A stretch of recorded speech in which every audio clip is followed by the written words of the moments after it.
I was so very sad yesterday to find out that Dr. James Cone died after 50 years of teaching at Union Theological Seminary.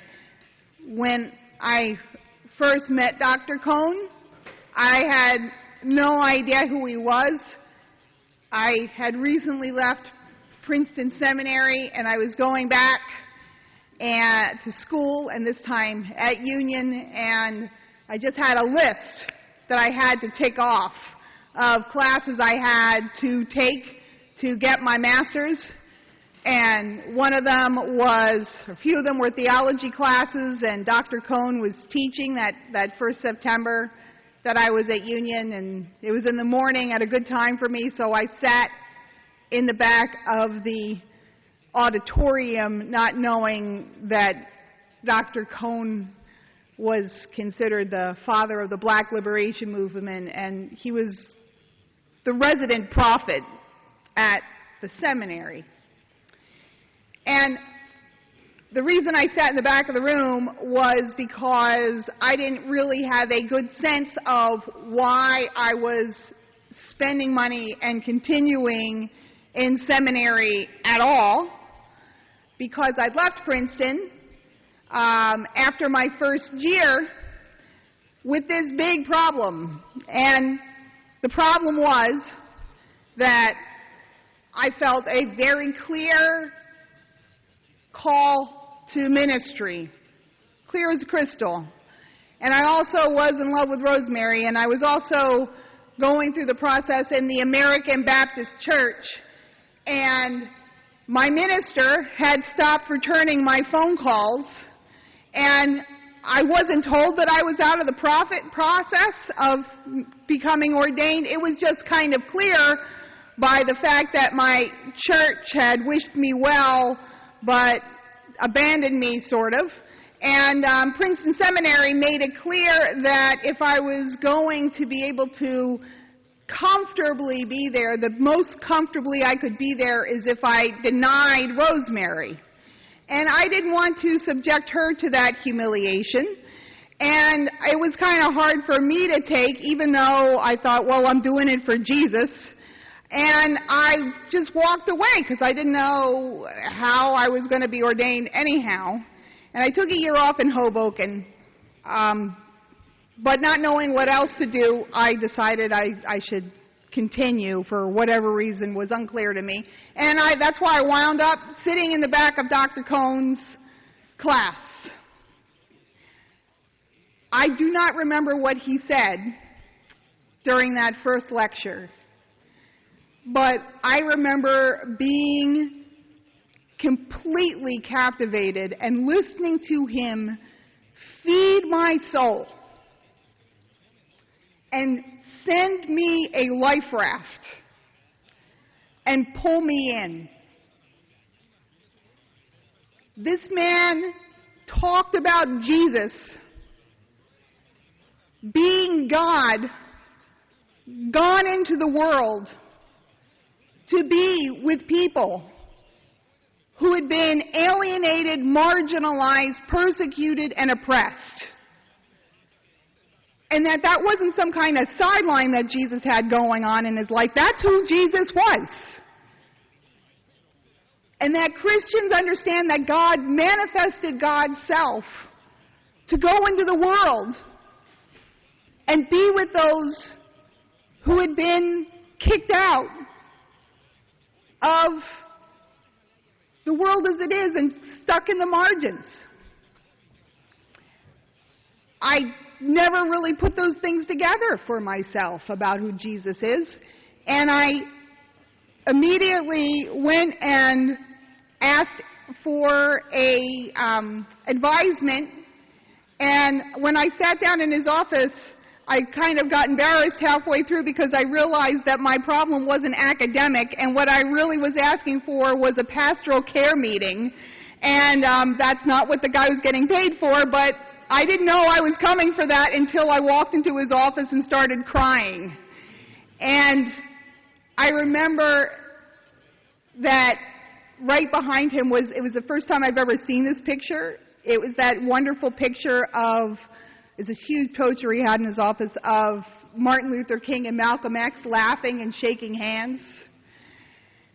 And I've been thinking about just this picture I have of James Cone sitting behind his desk with that picture. And for me, looking at it, I thought, I bet you that picture is kind of, for this man, a snapshot of what heaven looks like. And driving to work today, I was thinking, wow, that must be his experience this Sunday morning, being in that heaven. And I'm so glad for him, because he was definitely appointed from heaven to talk to me. And what he told me in the office after handing me Kleenex has stuck with me my entire life in the church and outside of the church when I wasn't allowed in the church. And it was this: do not ever allow anybody to tell you that you are not the church. I felt like he blazed that into my chest. And that just happened to be the year that was the 25th anniversary of the Stonewall riot. And through friends of friends and friends and friends, I wound up being asked by a gay and lesbian Roman Catholic community, yes, it exists, if I would be willing to preach during that week of Stonewall. And it was one of the first sermons I ever gave, too. I was a little bit intimidated, and I couldn't, of course, go to the church to preach, so we went to a basement of a church in the village, and it was electric, because here I am, not only a lesbian, but a woman, and in a Roman Catholic church behind a pulpit. It was pretty cool, anyway. And the congregation, there were like over 100 people in the basement of this church. And one of the things I thought was hilarious, thinking about this is the church, they had nipple rings, they had tats all over the place, they had mohawks, and everybody in that room, I think probably without exception, clearly had been kicked out of church. And there I was with them, where I guess Jesus sends people, right? And I looked at them and I just preached, but I basically told them what Dr. Cone had told me a month earlier, a few months earlier. You guys don't ever, ever, ever let anybody tell you you're not the church. And the whole basement erupted. And people were standing up and clapping and yelling out. This morning, we read the story of the Ethiopian eunuch in the book of the Acts of the Apostles. And I'm just making a proposition. I haven't officially made it to the church, but I think if we're ever going to have, if it's not Harvey Milk, a patron saint of gay and lesbian and transgender and bisexual people in the church, it definitely has to be the Ethiopian eunuch. And I cannot tell you why, when I think of him, I certainly think of him in that basement, one of those guys, but I also see him in my head as kind of like the missing person in the Village People. I just think we need one in there, an Ethiopian eunuch. Anyway, but that's how I see him. I don't know how you see him. Here's the story, though, with him. The Ethiopian eunuch is in a limo because he is the treasurer for Queen Candace of Ethiopia. This is a man who is a dignitary of some means in his own nation. And he has made a pilgrimage to Israel, to Jerusalem, to as close to the temple as he can get, which is not inside. And the reason this man cannot come inside the temple is because there are strict Deuteronomy codes that prevent him from going in, because he is a eunuch, because he is a sexual minority. And he can only come so far. So he has made a pilgrimage knowing full well that he's not allowed in that church. But there he is sitting in his limo, this awesome chariot, with the book of Isaiah. And he's reading this passage that we know as the suffering servant passage in the book of Isaiah. And one of the verses in that lesson that he's reading is this: in his humiliation, justice was denied him. And Philip, good Jewish boy, by the way, a disciple of Jesus, but nonetheless, comes up and sees this guy reading in the chariot and sees what he's reading. And I do wonder sometimes how Philip felt about approaching this man who is reading Scripture, but he goes, filled with the Holy Spirit, he goes. And he asks the Ethiopian eunuch if he understands what he's reading. And the eunuch says something so deeply meaningful to me. A question I didn't know how to ask Dr. Cohn. Question people in the basement that day probably didn't know how to ask me, which was, how can I understand unless somebody teaches me? And so Philip sits down in the limo, and they start reading Isaiah together. And I know when the eunuch was reading this text and hearing Philip explain it to him, the next question he asks was a question that was asked out of this longing from the bottom of his soul, which brought him to Jerusalem. And the question is, did the prophet say this about himself or someone else? Did the prophet talk about his being denied justice and being humiliated? Or did he say it about somebody else? And Philip told the eunuch what Dr. Cohn told me, which was the prophet said that about Jesus. And not only did the prophet say that about Jesus, the prophet said that about Jesus because Jesus was humiliated and denied because he came looking for you. There's been plenty of times that Jesus is on the outside of the church.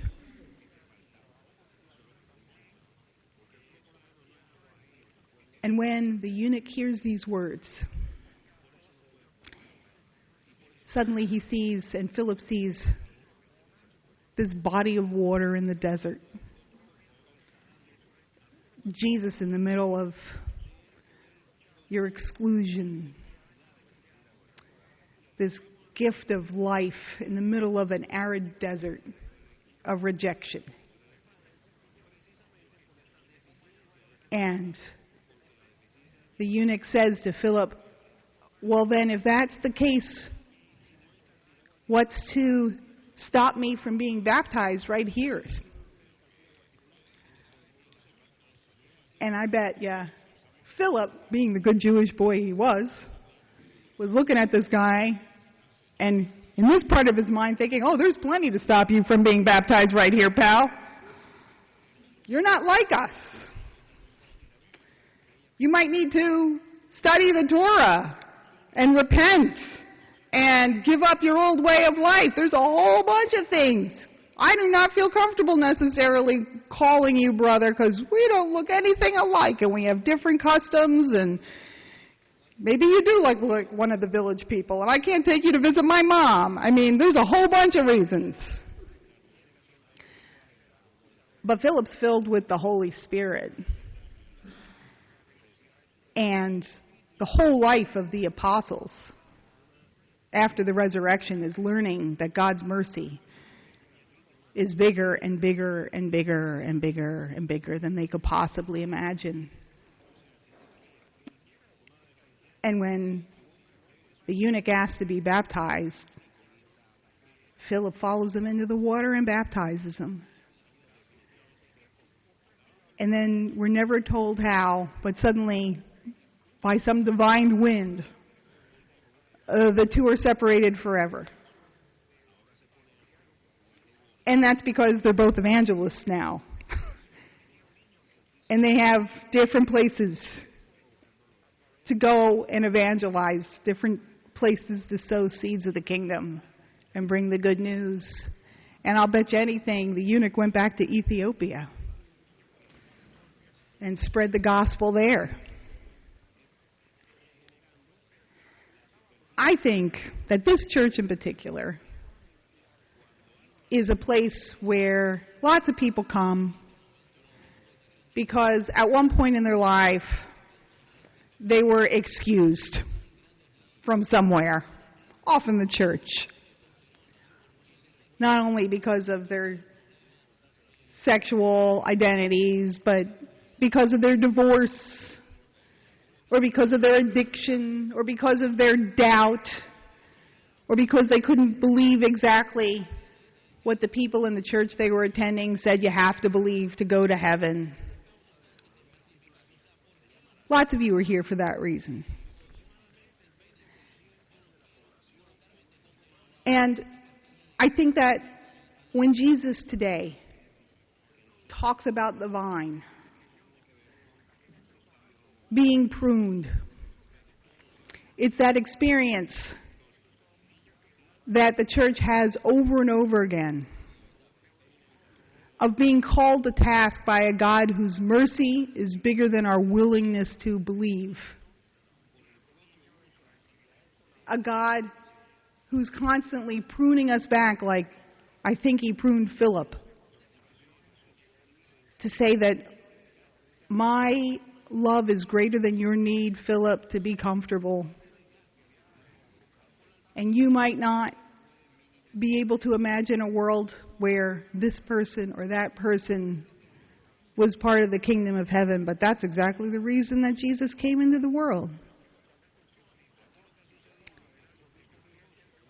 Brothers and sisters, when you think about this vine that John's Gospel talks about, and how it grows low to the earth and gets pruned and bears much fruit. Always remember that Jesus is among the lowly, on the ground, with you, bearing fruit in your willingness to accept and extend the gift of mercy to all. Amen.